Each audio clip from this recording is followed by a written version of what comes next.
we're going to replace the Skiersky shock cord. So the first thing that we'll want to do is make sure the spool is spooled up all the way.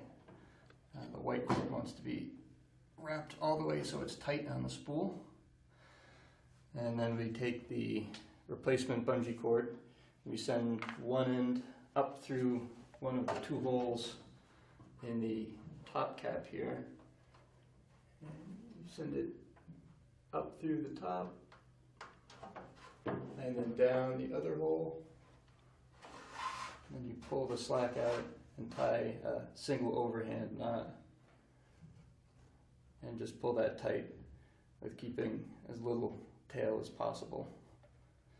And pull that tight against the frame. Now we can start routing the bungee cord over the pulleys.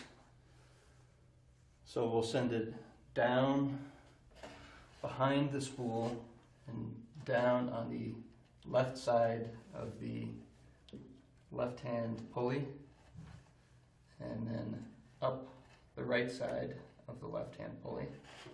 And we bring it all the way up, and we go up on the left-hand side of the left-hand pulley and down the right-hand side of the left-hand pulley. Then we bring the cord back down behind the spool, and we'll pull it all the way through. Now we go down on the left-hand side of the right-hand pulley and up on the right-hand side of the right-hand pulley. And pull that all the way through.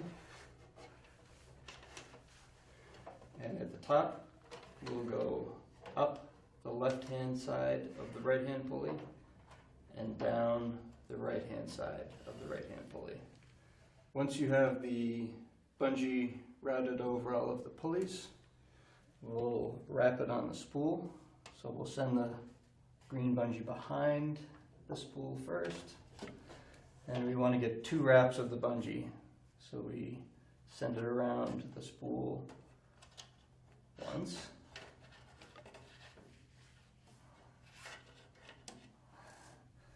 and then a second time.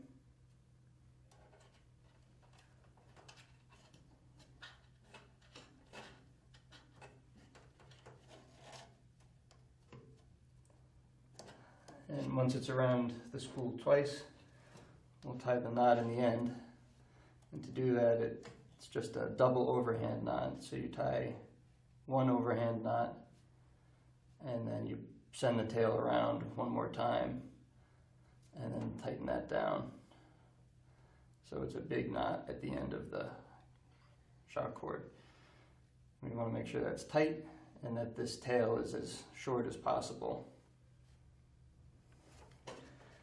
And once we have the knot, we can slip it into the slot in the end of the spool and tuck the knot underneath, and then let go. And you should be all set.